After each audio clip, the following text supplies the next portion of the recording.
पहला लक्षण क्या? जो सब में श्री कृष्ण का दर्शन करे। और दूसरी बात कहते हैं, जब श्री कृष्ण को देखे तो सबको उन्हीं में देख ले। यही मेरे माँ हैं, यही मेरे पिता हैं, यही मेरे सर्वस्व हैं।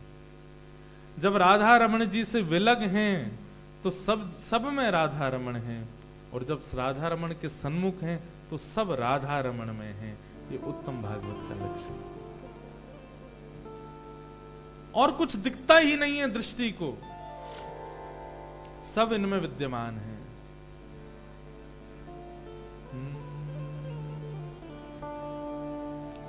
तुम ही तो मेरे माता पिता हो, तुम ही तो मेरे बंधु सखा हो। गाओ, तुम ही तो ताली मत बजाओ, ऐसे ही गाओ। माता पिता हो, तुम ही तो मेरे बंधु सखा हो।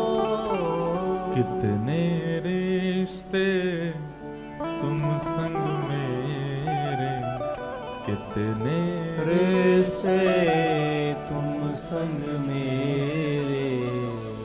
कोई तो नाता जरूर होगा, कई जन्मों से बुला रहे हो।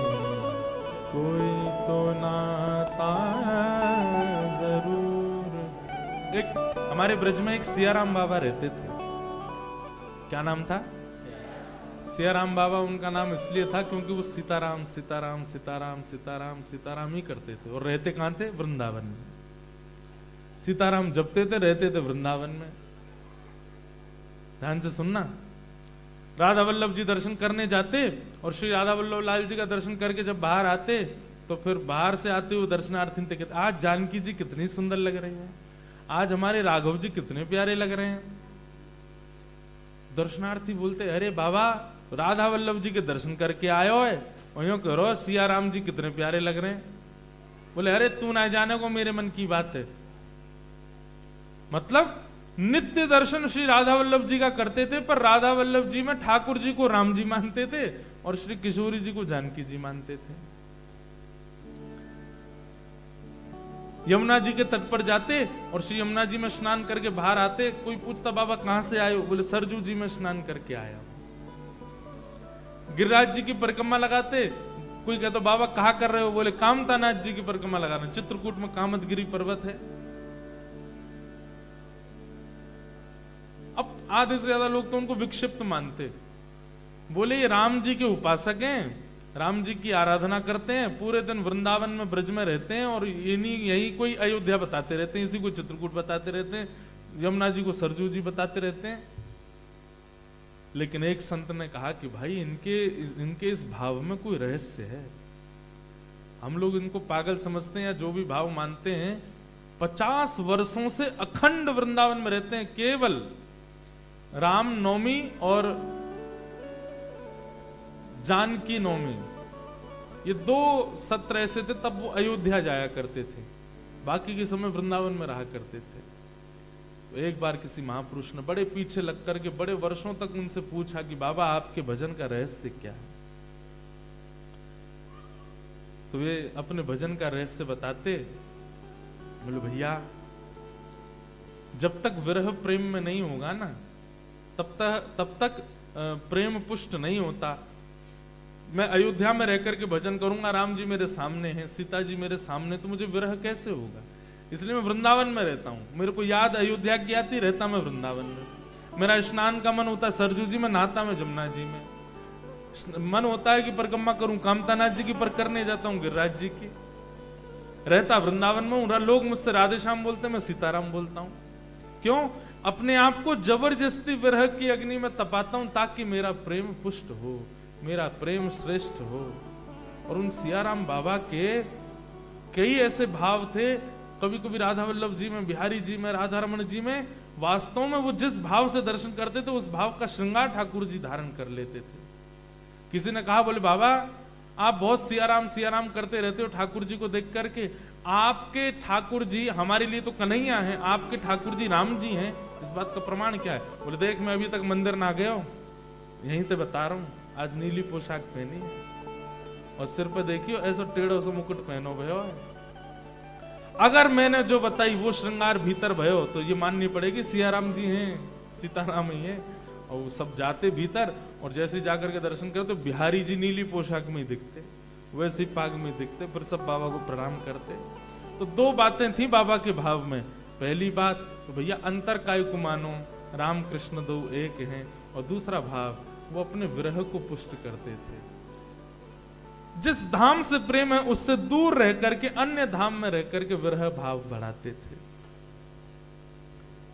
ऐसे सियाराम बाबा। तो उत्तम भागवत का लक्षण क्या है? सब में कृष्ण को देखे, और जब कृष्ण को देखे तो सबको उनमें देखे।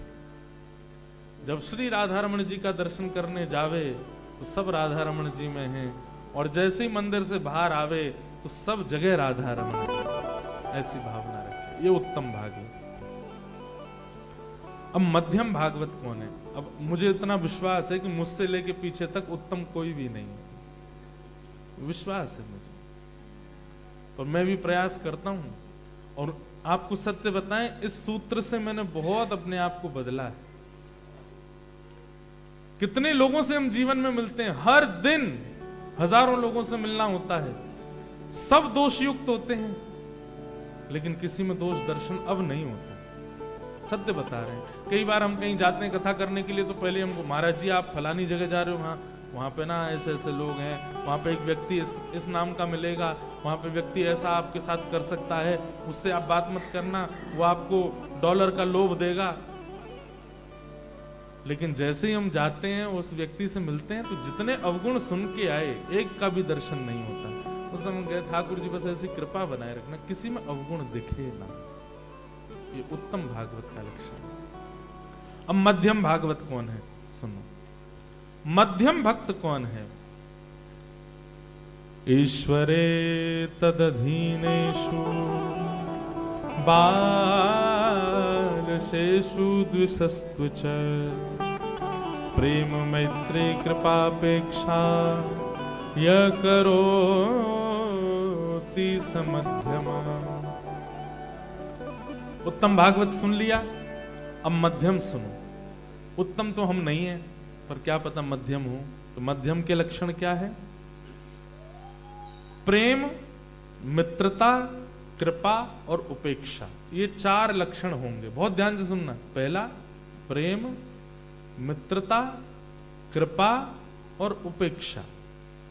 और ये चारों चीज अन्य अन्यों से है, एक से नहीं। सबसे पहला प्रेम। प्रेम किससे है? ठाकुर जी से। मित्रता किससे है? तदधीनेषु, जो ठाकुर जी के भक्त हैं उनसे मित्रता है, और कोई मित्र है ही नहीं। वो सब ब्लॉक मार रखे हैं व्हाट्सएप पे, जो कथा में नहीं आते, जो वृंदावन नहीं जाते, जिनको हम सुबह सुबह रील भेजते हैं वृंदावन की और उनका कोई रिप्लाई नहीं आवे। 12 घंटे वेट किया करो। अगर 12 घंटे में ऐसे भी नहीं भेजता, उसको फिर 12 घंटे बाद कहना, भैया बहुत अच्छा लगा तुम्हारे साथ पूरा जीवन व्यतीत करके, सन्मुख कभी आओगे तो निश्चित तुम्हारे साथ में रामा श्यामा होगी, लेकिन अब सोशली हम आपसे डिस्कनेक्ट हो रहे हैं। और प्रणाम करके उसको तुरंत ब्लॉक कर दो। ये मध्यम भागवत का लक्षण है। अब भाई आजकल सोशल मीडिया का जमाना, इसलिए उसी तरीके से समझाना पड़ेगा ना। सत्य बता रहे हैं, आज ऐसा जीवन हो गया है लोगों का। अब मिलकर के हो सकता है आप प्रेम दिखाओ, पर आप सोशली एक दूसरे को ब्लॉक मार के बैठे हो। सामने बैठा है तो भाई उसके संग बैठे हैं, चाय भी पी रहे हैं, कॉफी भी पी रहे हैं, लेकिन सोशल अकाउंट पे तुमने भी उसको ब्लॉक कर रखा है, उसने तुमको कर रखा है। वो ज्यादा प्रमाणित माना जाता है। सामने भले ही आप बात कर रहे हो, वो इतना प्रमाणित नहीं है, पर तुमने फेसबुक पे उसको ब्लॉक कर, इंस्टाग्राम पे ब्लॉक्ड है वो। तो क्या करना है? ठाकुर जी से प्रेम, पहला तो है लक्षण। दूसरा क्या? केवल वही मेरे जीवन के सामीप्य में आ सकता है जो ठाकुर जी का है। जिसका ठाकुर जी से संबंध नहीं है उससे हमारा कोई संबंध नहीं। ठीक है, आप लोग ऑस्ट्रेलिया में रहते हैं, आपके कई व्यवस्थाओं के लिए आपको कई लोगों से मिलना पड़ता है, कई लोगों से बातें करनी पड़ती है, पर अपने हृदय में और अपने जीवन में उन्हीं लोगों को प्रवेश कराइए जो भगवत संबंधी है। हमारी इस बात को मान लीजिए। सूरदास जी कहते हैं, तजोरे मन हरि विमुखन को संग, तजोरे मन कहिए हरि विमुखन को संग। भैया ये होबार्ट जो है ये मेलबर्न और सिडनी जैसा ऐसे नहीं बनेगा, गाना पड़ेगा आपको मेरे साथ। हैं? बोलो, तजोरे मन हरि विमुखन को संग, तजोरे मन हरि विमुखन को संग। जाके संग कुमति उपजत है, जाके संग कुमति उपजत है, पड़त भजन में भंग, पड़त भजन में भंग। तजोरे मन हरि विमुखन को संग, तजोरे मन हरि विमुखन को संग। जिसके संग से, जिसके सामीप्य, जिसके जीवन में आने के बाद आपका भजन छूट गया। भजन तो चलो बहुत आगे की बात है, सबसे ज्यादा ना प्रभाव पड़ता है हमारे स्वभाव पर। हम पहले बहुत सरल थे, सबसे मिलते थे, हम पहले बहुत काइंड थे, सब पर हमको दया आ जाती थी। आजकल हमारा मन बदल गया, अब हमको दया नहीं आती। पहले हम किसी भिक्षुक को देख लेते थे तो आंखों में आंसू आ जाते, अरे बेचारा ये क्यों भीख मांग रहा है। आज इतने लोग खड़े रहते हैं लेकिन हमको दया नहीं आती। इसका मतलब क्या है? कोई कुसंगी व्यक्ति जीवन में आया है, तभी आपका हृदय इतना परिवर्तित हो गया। पहले किसी दूसरे को रोता देख लेते थे तो आप व्याकुल हो जाते थे, अब किसी को तड़पता देख लेते हैं तो कुछ फर्क नहीं पड़ता। इसका मतलब क्या है? कोई व्यक्ति ऐसा आपके साथ आया है जिसने आपके हृदय का परिवर्तन कर दिया। सत्संग भले ही मत कीजिए, लेकिन हमारी कही एक बात मान लीजिए, कुसंग बिल्कुल मत कीजिए। सत्संग नहीं करना, मत जाओ कथा में, मत जाओ प्रवचनों में, मत जाओ किसी अनुष्ठान में, लेकिन इसके बदले किसी कुसंगी व्यक्ति के पास भी मत जाओ। आप ऑस्ट्रेलिया में रहते हैं, मैं अभी मेलबर्न में भी ये बात कह के आया, यहां भी कहूंगा, यहां भोग भोगना बहुत आसान है। आंखों को जो भोग भोगना है यहां आप चुटकियों में भोग सकते हो। कानों को जो भोग भोगना है यहां पे भोगा जा सकता है। आपकी इंद्रियों को जो सुख देना चाहते हो आप, यहां पर वो बहुत सहज है। इसलिए यहां पर बिगड़ना बड़ा आसान है, संभलना बहुत मुश्किल है। भारत में भजन बहुत आसान है।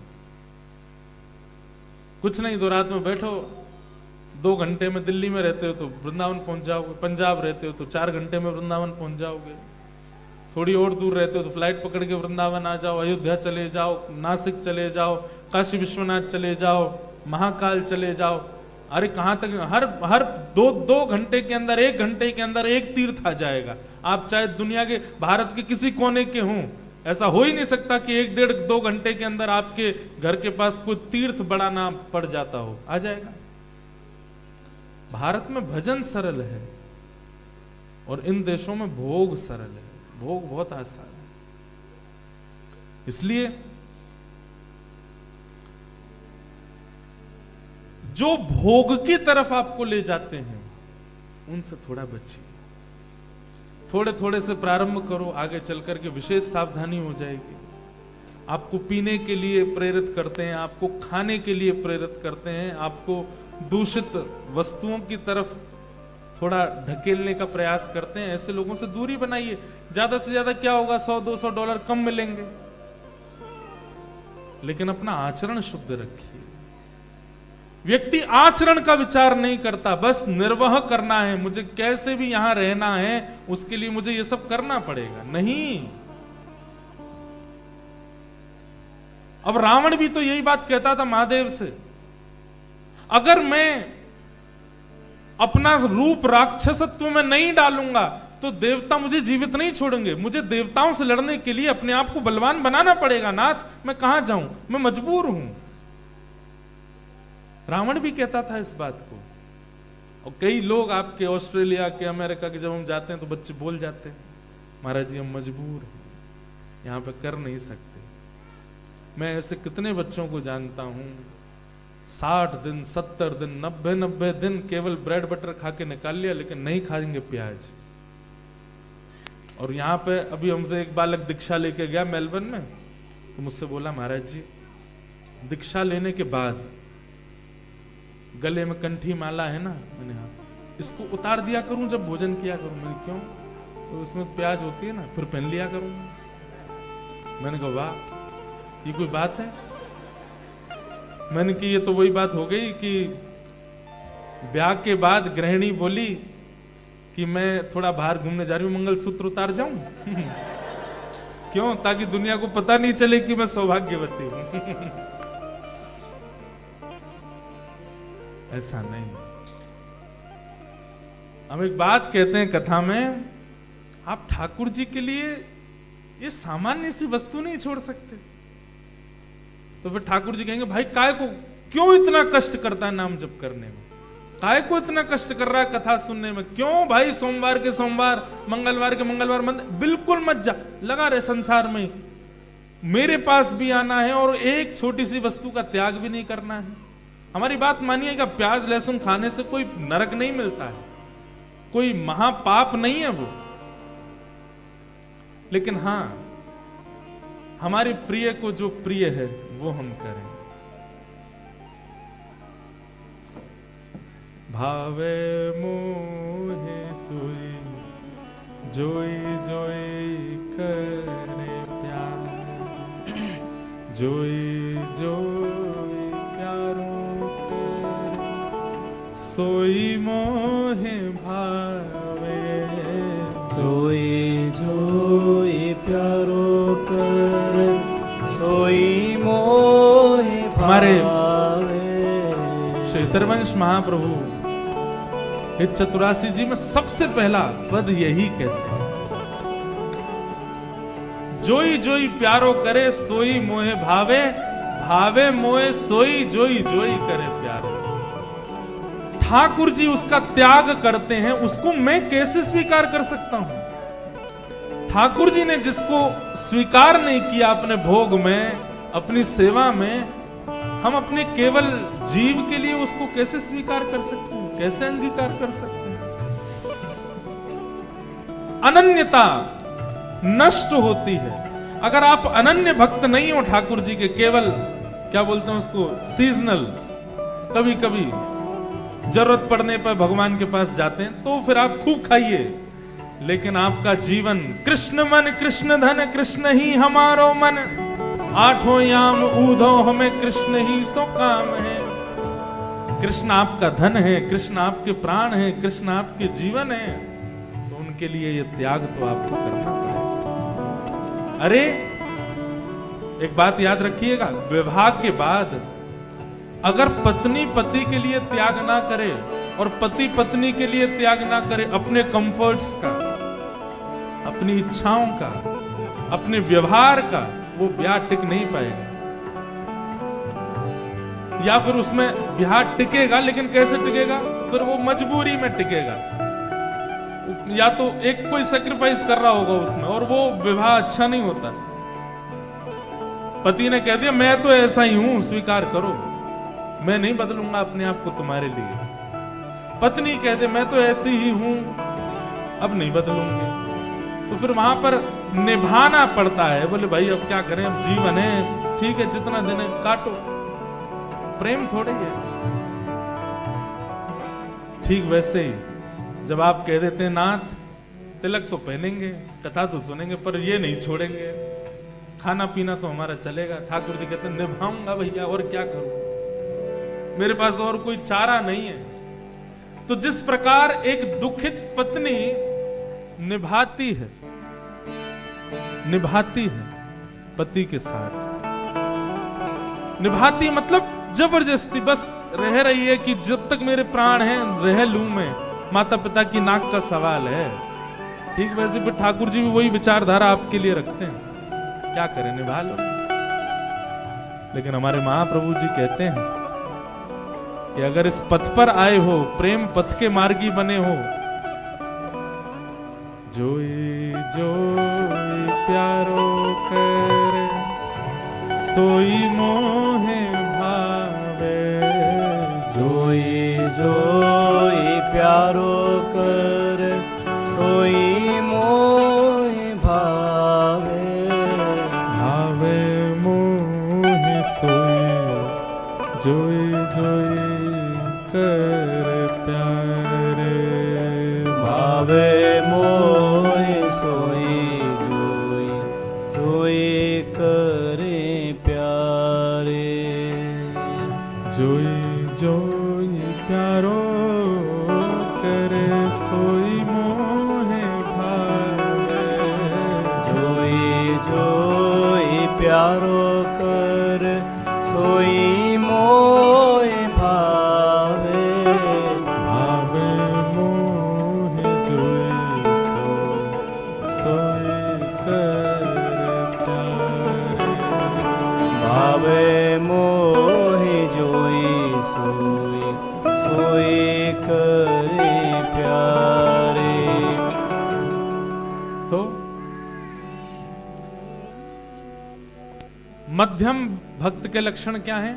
ठाकुर जी से प्रेम करता है और ठाकुर जी के जो हैं उन्हीं से मित्रता करता है, उन्हीं को अपने जीवन में स्थान देता है, अन्य किसी को नहीं देता। ठीक है, काम बनाने के लिए 2-4 दिन की वार्ता भले ही कर ले, पर अपने अंतस्थ में स्थान उसी को देगा जो ठाकुर जी का है, जो ठाकुर जी से संबंध मानता है। तो प्रेम मैत्री, 4 बातें हमने बताई कि प्रेम मैत्री कृपा और उपेक्षा। तो प्रेम ठाकुर जी से, जय हो बात गोपाल जी हो रहे हैं, मैया ने घुमा लाओ बाहर, घुमा लाओ थोड़ा सा। हाँ, माता जी भी सोच रही यहीं चुप है जा, जाड़ो पड़ रो बाहर। क्या बता रहा था मैं? प्रेम मैत्री, अब आती है तीसरी बात, कृपा। तो बोले कृपा किस पर करे? जैसे माइक फीको पड़ गया आपका,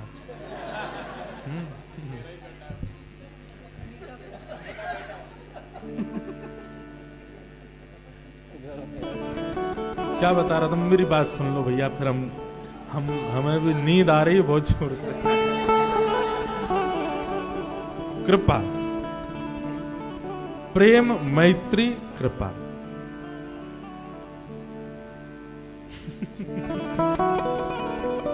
कृपा, तो कृपा किस पर करता है?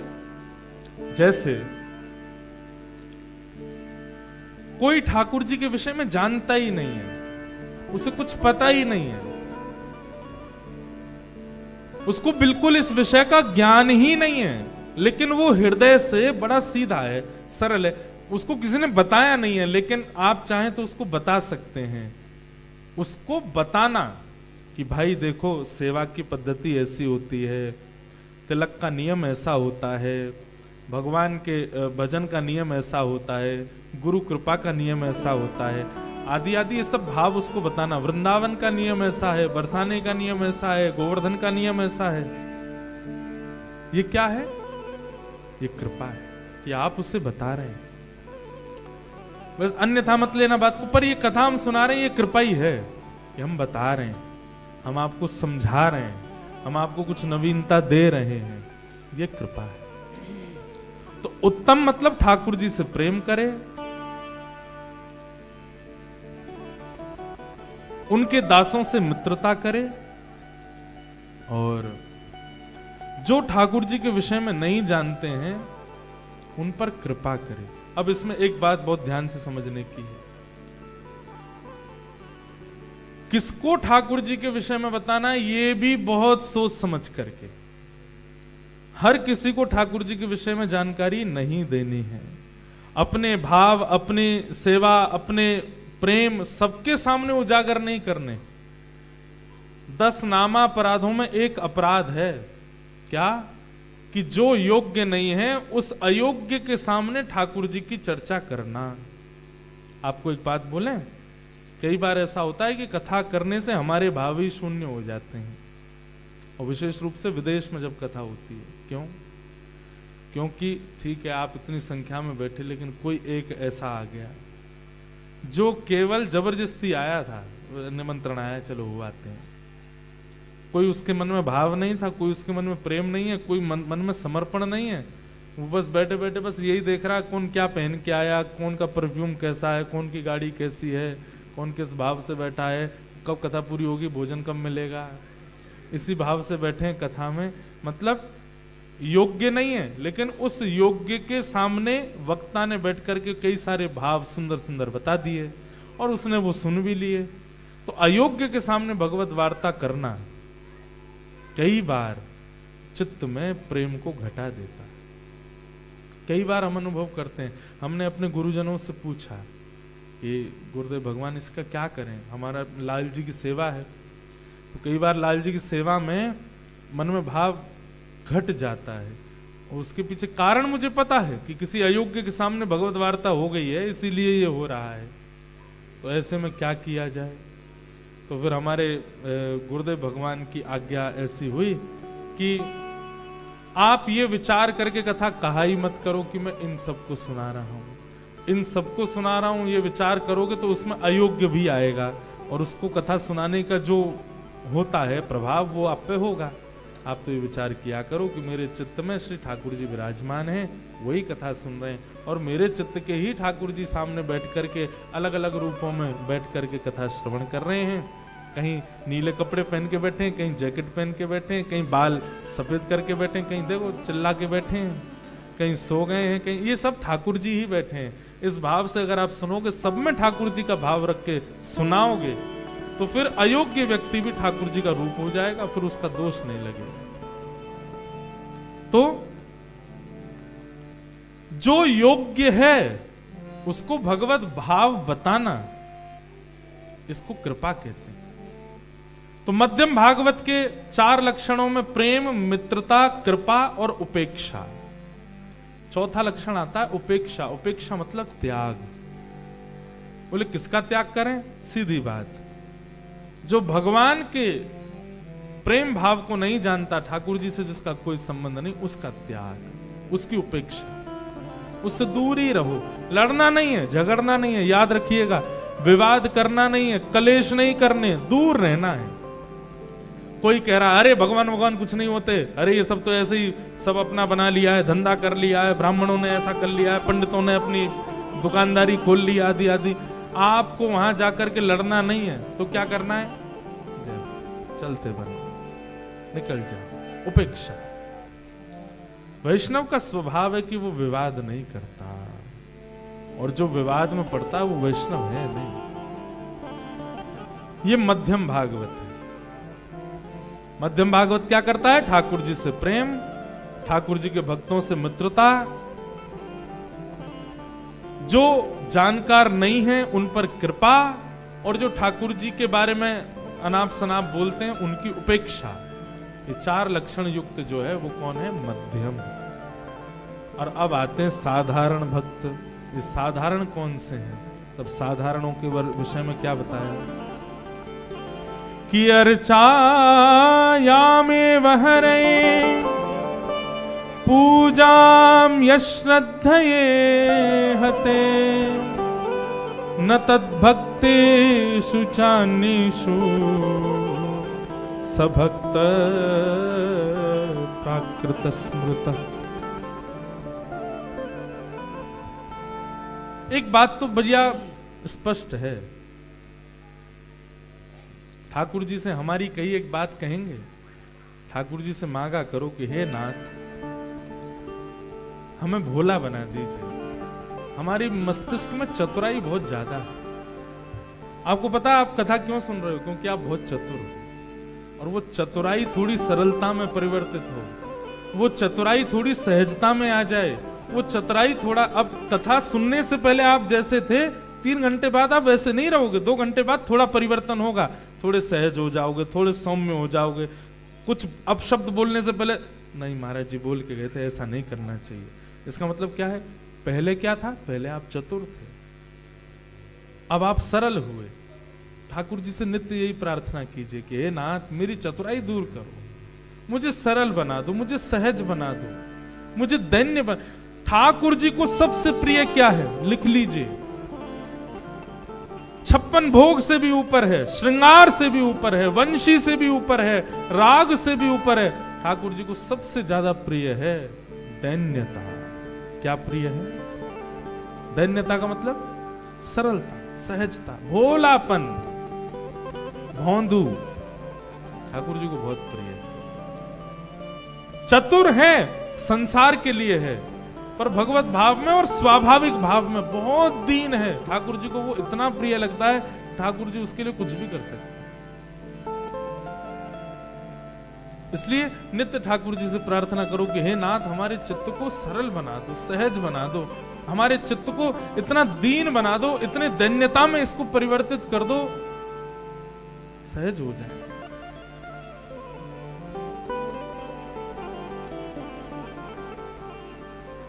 हमारे ब्रज में एक ग्वारिया था। ग्वारिया जानते हैं? जो गैया चराता है, ग्वारिया था। नित्य गैया चराने जाता था। बड़ा सरल था, सहज था, स्वभाव उसका बड़ा मधुर था, किसी भी प्रकार की चतुराईता से वो युक्त नहीं था। सब लोग उसको प्रेम से भौंदू बोलते थे। क्या बोलते थे? भौंदू। नाम तो उसका जो भी रहा हो, पर वो भौंदू बोलते थे सब। वो बड़ी प्रिय कथा है मेरी, मैं सुनाता हूँ। कई लोगों ने सुनी भी होगी, पर जिनने नहीं सुनी वो सुनो। किन किन ने सुनी है पहले बताना। ले 1 2 3 4 5 6 7 8। चलो बाकियों ने नहीं सुनी, सुनाते। ये सुनाने दें तो। ये भी तो कौन है? ये भी तो भौंदू है, बोले ही हैं। अब जैसे ही चतुर हो जाएंगे तो सीधे बैठेंगे कथा में, लेकिन भौंदू हैं इसीलिए नाच रहे हैं, गा रहे हैं, चिल्ला रहे हैं, सब प्रकार के व्यवहार कर रहे हैं। तो गैया चराने जाता था, इतना सीधा था कि उसको कोई बोल देता था, अरे भौंदू देख, तेरी गैया तो वाक्य थनन में से अपने आप दूध निकल रहा है, तो वो विश्वास मान लेता था, निकल ही रहा होगा। बुद्धि का प्रयोग नहीं करता था कि ऐसा कैसे हो सकता है। और ऐसे ही ठाकुर जी को ज्यादा प्रिय है। बुद्धि तो है, पर उसका प्रयोग संसार के निर्वहन में करते हैं। अपने पर्सनल स्वभाव में ठाकुर जी के सन्मुख उसका प्रयोग ज्यादा ना करे, वो ठाकुर जी को बहुत प्रिय है। तो नित्य वो अपने गुरुदेव का प्रवचन सुनता था। गुरुदेव कथा में सुनाते थे, बोले कि भैया वरहा पीड़म नटवर वपु कर्णयो कर्णकारम विव्रत वासः कनक कपसम वैजय अंतिम च मालाम। ठाकुर जी मोर मुकुट पहन करके, वैजंती माला पहन करके, पीतांबरी पहन करके नित्य गाय चराने भांडीर बन जाते हैं। ऐसे पीछे बैठा था भौंदू। भौंदू ने जैसे ही भांडीर वन सुना, उसके कान खड़े हो गए और वो बोलने लगा, ठाकुर जी भांडीर वन का गैया चराने आते हैं? अरे मैं भी तो भांडीर बन जाता हूं, मुझे तो कभी मिले नहीं वो। गुरु जी कह रहे हैं कि वो भांडीर बन गैया चराने आते हैं, मुझे क्यों नहीं मिले आज तक? तो मन में विचार करता, उसने पूछा नहीं, संकोच में मन में विचार करने लगा, मैं योग्य नहीं हूं इसलिए मुझे मिले नहीं, आते तो ठाकुर जी होंगे आज भी। लेकिन विचार करने लगा, अब मैं गुरु कृपा से ढूंढूंगा, ठाकुर जी मिल जाएं तो। दूसरे दिन गैया चराने के लिए जब भांडीर बन गया तो गाय तो चर रही थी। अब रोज तो जाता था गैया चराते समय, सो जाता था, लेकिन आज जाकर के ढूंढने लगा, ठाकुर जी कहाँ हैं, श्याम सुंदर कहाँ हैं, आज मुझे मिल जाएंगे तो मैं पहचानूंगा कैसे।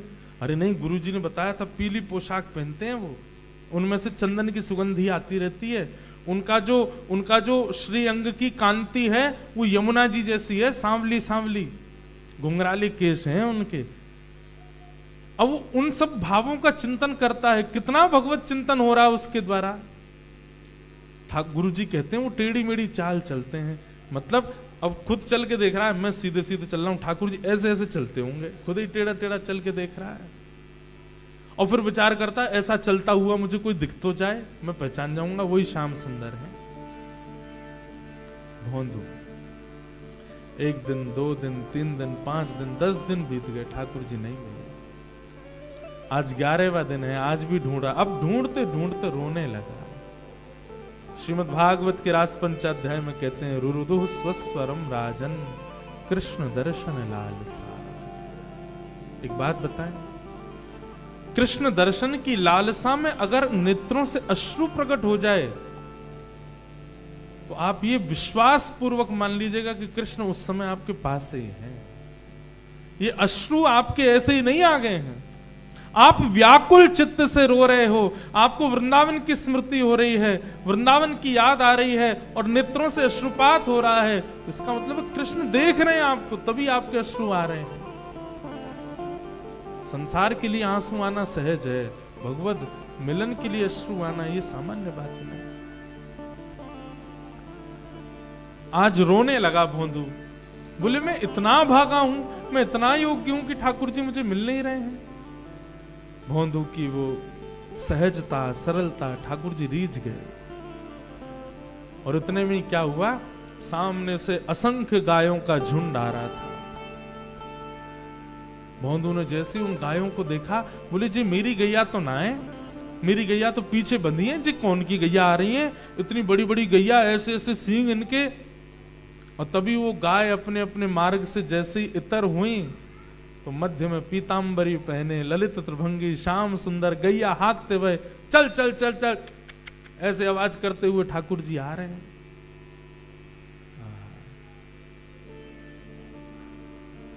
पाग टेढ़ी सिधरे, पाग टेढ़ी सिधरे, वापे मोती लटकर, पाग टेढ़ी सिधरे, वापे मोती लटकन,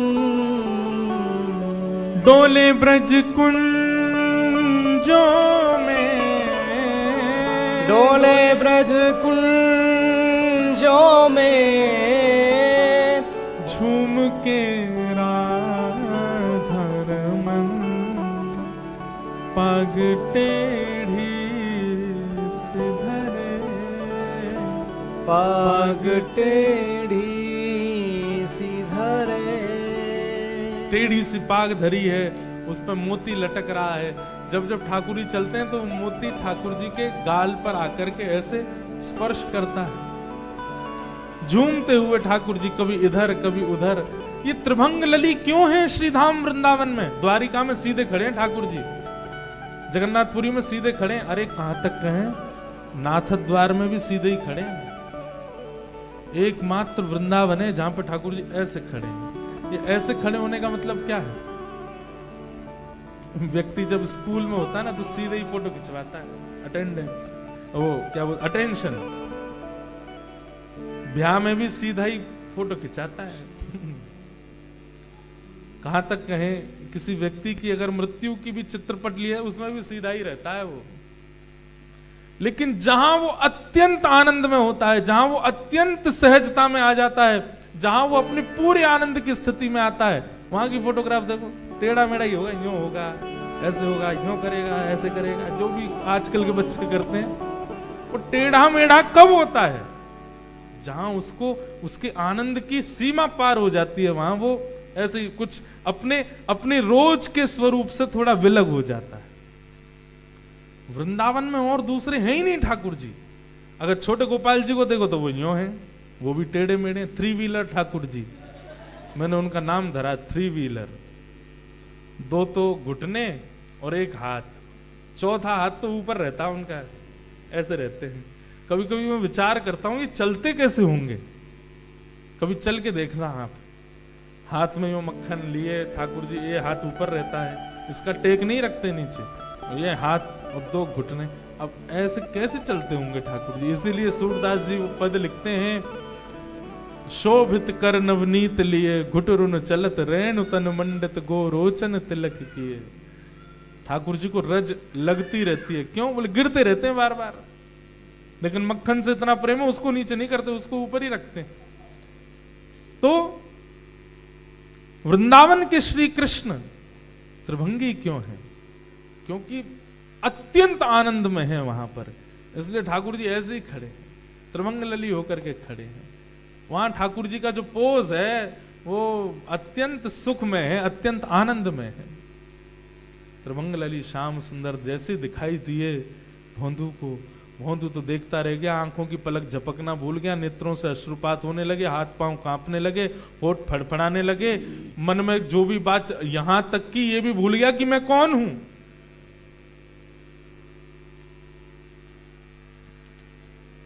राम आएंगे तो अंगना सजाएंगे, राम आएंगे तो दीप जलाएंगे, राम आएंगे तो ये करेंगे, आप कुछ नहीं कर पाओगे। राम आएंगे तो केवल कप कपाते खड़े रह जाओगे। अरे ठाकुर जी आ गए, सामान्य हमारा प्रेमी आ जाता है तो हम सुध बुध खो बैठते हैं, ठाकुर जी आ जाएंगे तो हमको इतनी सुध बुध होगी कि हमको क्या करना है, नहीं हो सकती। भोंदू तो सुध बुध खो गया, ठाकुर जी आए, उसका मुंह खुला था, मुंह बंद किया, कहा नाम है तेरो? मेरो नाम, मैं तो भूल गया मेरो नाम कहा है।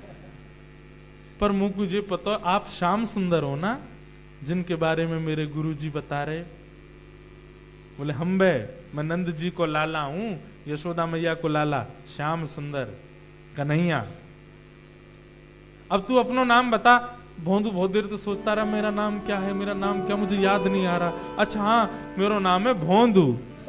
जैसे ही कही भोंदू, ठाकुर जी तो जोर से हंसने लगे। वो दोबारा बोलियो कहा नाम है तेरो? बोले मेरा नाम है भोंदू। बंधुओं, ठाकुर जी को सुख दो। हमारे ब्रज परंपरा में ठाकुर जी से मांगा नहीं जाता, ठाकुर जी को दिया जाता है।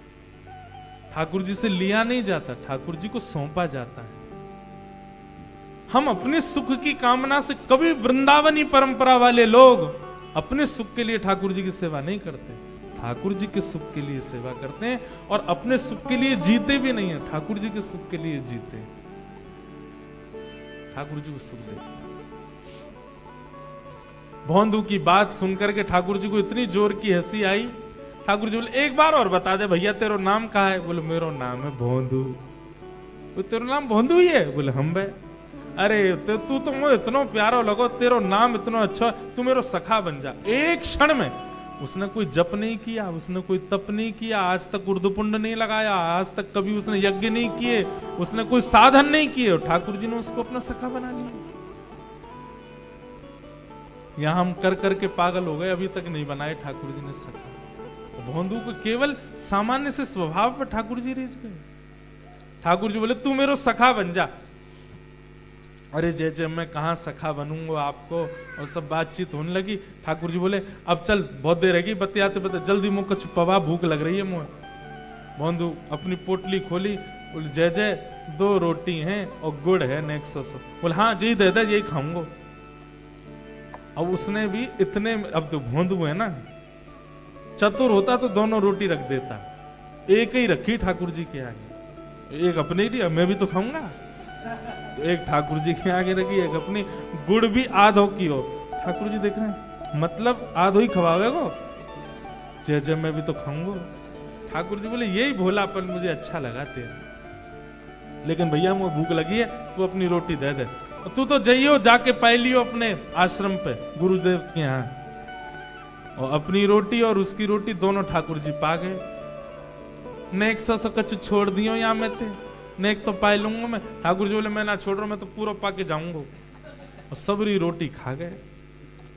सब रोटी खा करके ठाकुर जी बोले कल फिर आ जाइयो, फिर मिलेंगे।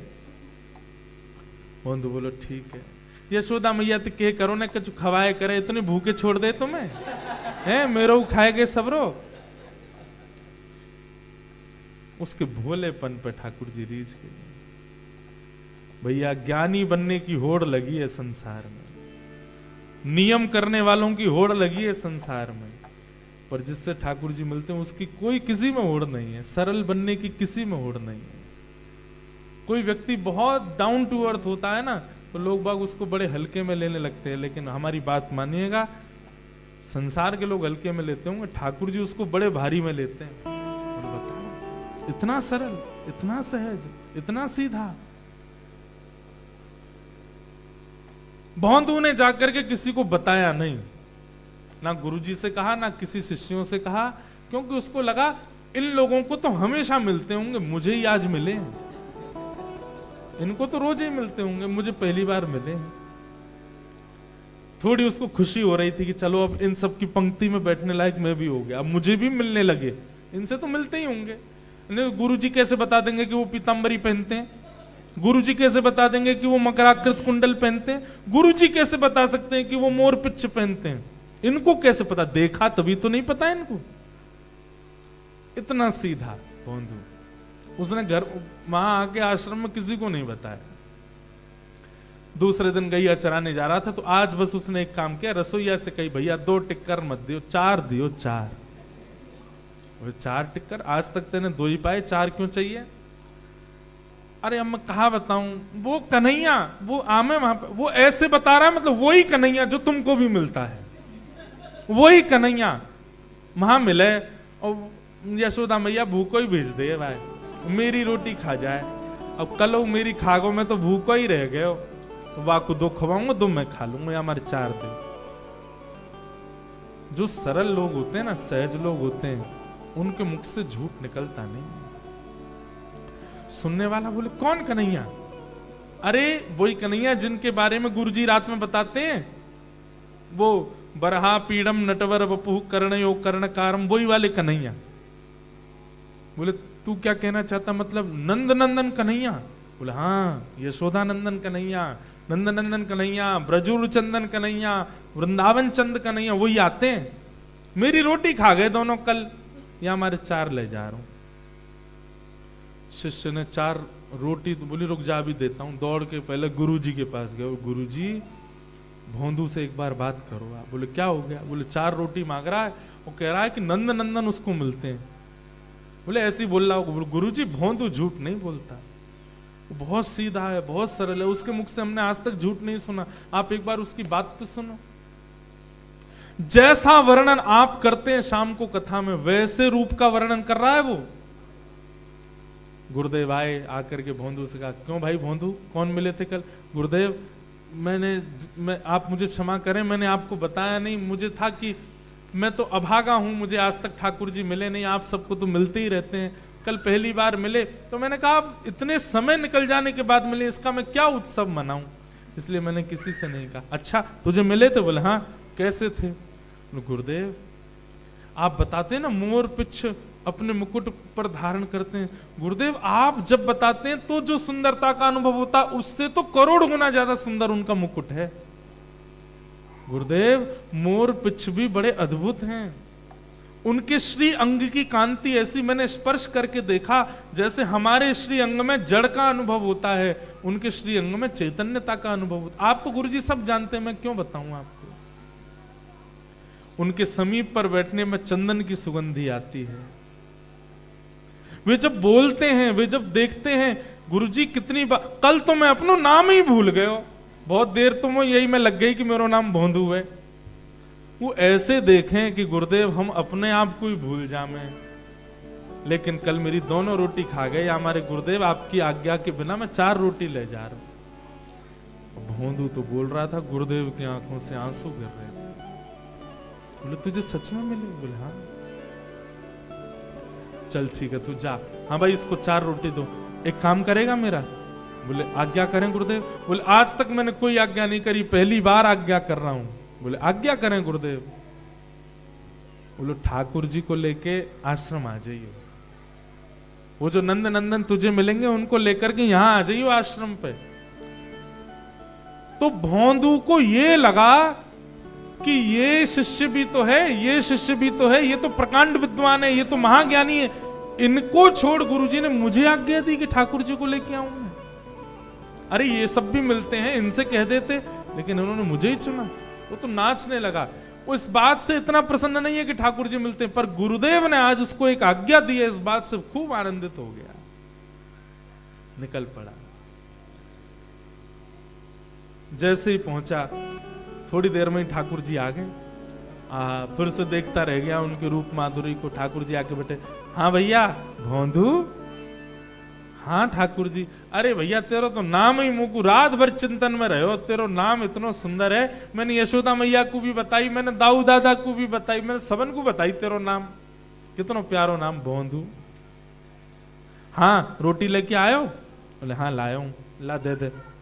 2 रोटी ठाकुर जी के आगे रखी, अब 2 अपनी अलग रखी, और वो भी छिपा रहे हैं कि कहीं देख नहीं ले, कहीं भूख लगी आई तो। ठाकुर जी बोले कहा छुपा रहे हो? 2 मेरी है, मैं कल भूखा रह गए हो, आपके काज 2 अलग है, खाए लो। ठाकुर जी बोले भैया तू बहुत सीधो है। ठाकुर जी पाने लगे। बोंदू बोले जय जय, वैसे तो आप मेरे कलई मित्र बने हो, पर आपकी आज्ञा हो तो मैं एक निवेदन करूं। ठाकुर जी बोले हाँ निवेदन कर। बोले मेरे गुरु जी ने आपको आश्रम बुलायो है, आप मेरे संग चलोगे?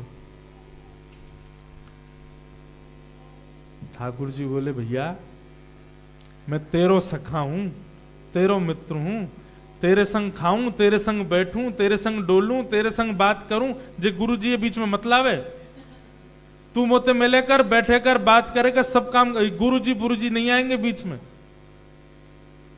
भोंदू बोलो ऐसे मत कहो जय जय, मैं तो आपको रूप ही नहीं जानता, मैं तो आपको स्वभाव गुण ही नहीं जानता। गुरुदेव ने तो कृपा करके मुझको बतायो। जिन गुरु की कृपा से आप मुझको मिले हो, उन गुरु को मैं कैसे त्याग सकूं? उनने पहली बार मुझको आज्ञा दी है, आपको कहां बिगड़ेगा? 2 मिनट के काजी चल दो आश्रम। ठाकुर जी बोले हम ना जाएंगे। और गुरु जी पुरजी बीच में मतलब है, तू मोते मिले कर, मैं तोते मिलूंगा, बस गुरु जी आश्रम में ही रहने दे। ठाकुर जी बोले, बोंदू बोलो नहीं चलोगे? फिर बोले ना जाऊंगा। बोले अंतिम बार पूछ रहा हूं नहीं चलोगे? बोले बिल्कुल ना जाऊंगा। बोंदू बोलो ठीक है, तो मैं भी जा रहा हूं। अपनी पोटली बांधन लगो रोटी की। ठाकुर जी बोले अरे रोटी तो खा जा। बोले बिल्कुल ना खानी, जो हमारे गुरु जी को नहीं वो हमारो नहीं, और आपके संग बैठ के अब हम कोई रोटी पोटी ना खानी। ठाकुर जी रोटी खा रहे थे तो ठाकुर जी को हाथ पकड़, ये भी छोड़ दो, ये भी गुरु जी की, इसको भी मत खाओ, ये भी गुरु घर में बनी है। ठाकुर जी बोले नेक्स्ट से बचो यार, तो खाने ना ना छोड़ो यार। ठाकुर जी के हाथ राधा रमन जी के एक गाल में रोटी धरी है, आधी छिना के ले गए हो। ठाकुर जी चुपचाप देख रहे हैं।